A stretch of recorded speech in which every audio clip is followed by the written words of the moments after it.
નમસ્કાર, આપ જોઈ રહ્યા છો સાબરકાંઠા ન્યૂઝ 24 ચેનલ. હું છું સોયબ સૈયદ. આવો આજના મુખ્ય સમાચાર ઉપર નજર નાખીએ. હિંમતનગર ખાતે રાજસ્થાની લુહાર સમાજ વિકાસ ટ્રસ્ટ દ્વારા ધોરણ 10 અને 12ની પરીક્ષામાં પાસ થયેલ વિદ્યાર્થીઓ માટે એજ્યુકેશન સેમિનારનું આયોજન કરવામાં આવ્યું હતું.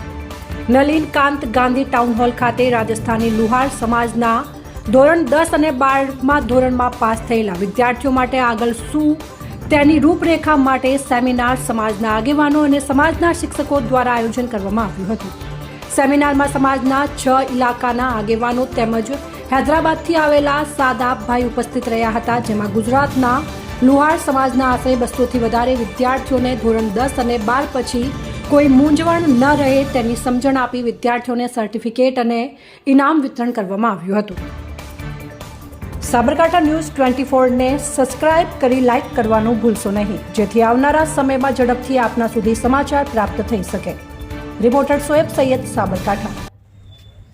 આજ રોજ રાજસ્થાની લુહાર સમાજ વિકાસ ટ્રસ્ટ તરફથી એજ્યુકેશન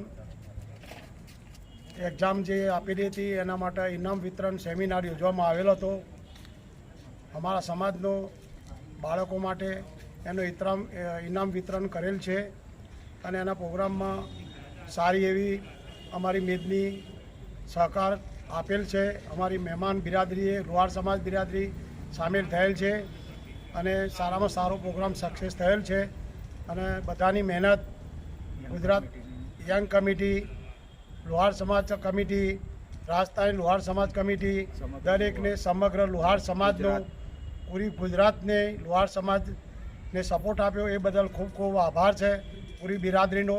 અને આવા એજ્યુકેશન સેમિનાર અમે આવતા વર્ષે કરતા રહીશું અને સાથ સહકાર અમારી બિરાદરી આપતી રહે, અમારી ખાસ શુભકામના છે. અને હૈદરાબાદથી અમારા સદ્દાબભાઈ અમારે 6 ઇલાકા એજ્યુકેશન ફાઉન્ડેશનના એમને સંચાલન કરે છે, એ વત્તા અમારા ગુજરાતના 11 શિક્ષકો જે અમારી ટીમના હિસ્સો લઈ સામેલ થઈ અને ખૂબ એમને કામ કરેલ છે. અમારી ટીમનો જુસ્સો વધારેલ છે અને સારામાં સારું કામ કરેલ છે.